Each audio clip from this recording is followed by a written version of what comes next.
তো মজা পৃথিবীতে আর কোথাও না। আমি নেতার প্রশংসা করব কখন? আমি তো আমার আল্লাহর প্রশংসা করি, শেষ করতে পারলাম না। আমার আল্লাহ কত বিরাট, কত বড়, কত মহান, কত আজিম। আল্লাহু আকবার, কত মহান। সেজন্য আমি বলি ওই রকম রাজনৈতিক দল না করাই ভালো। যেই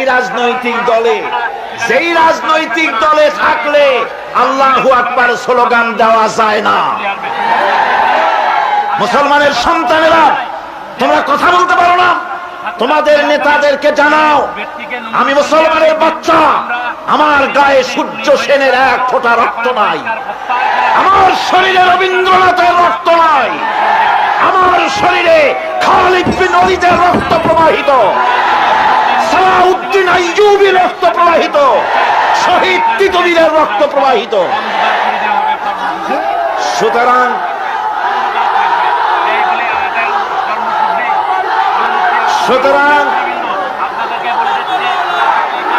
দুনিয়ার মিছিলে জনসভায় সব স্লোগান দেওয়া যাবে, নারায়ে তাকবীর আল্লাহু আকবার বলা যাবে না। এমন রাজনীতির কপালে আগুন লাগুক। আমার জন্ম যেদিন হয়েছে আমার কানে প্রথম কি আওয়াজ শুনেছি? চিল্লায় বলতে হবে কি শুনেছি? আমার আযানের প্রথম শব্দ কি? আমার ইকামতের প্রথম শব্দ কি? আমার নামাজের প্রথম শব্দ কি? আমার জীবনের শেষ নামাজ জানাজার প্রথম শব্দ কি? শেষ শব্দ কি? সুতরাং বঙ্গভবন, পার্লামেন্ট থেকে শুরু করে জীবনের সব ক্ষেত্রে স্লোগান তো একটাই মুসলমানদের, নারায়ে তাকবীর আল্লাহু আকবার।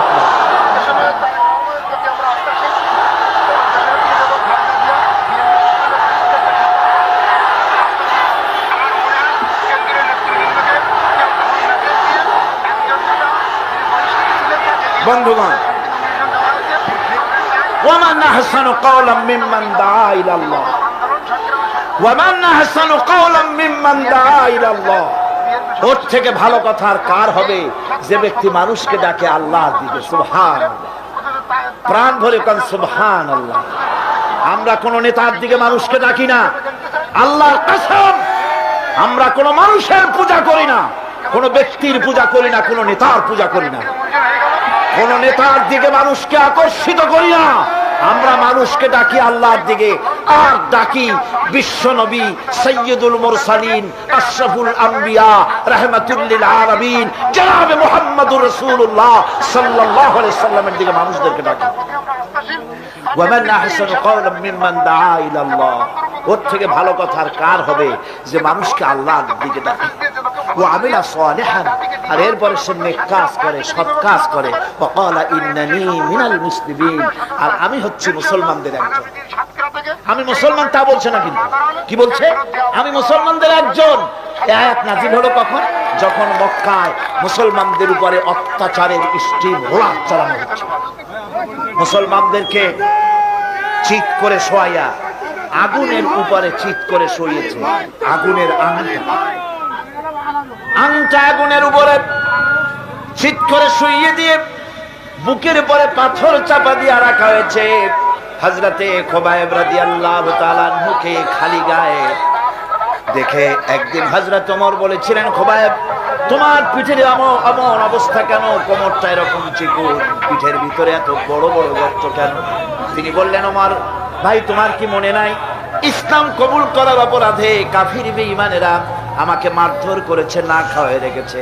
তারপরেও যখন ইসলাম আমাকে দিয়ে ছাড়াতে পারলো না, তখন আগুন জ্বালালো, আংটা আগুন বিছায় দিয়া আমাকে চিৎ করে শুইয়া দিয়া আমার বুকের উপরে পাথর চাপা দিয়া রাখলো। আগুন পুড়ে পুড়ে গোশতের মধ্যে ঢুকলো, গায়ের রক্ত আর চর্বি গলে গলে আগুনগুলো নিভে গেল।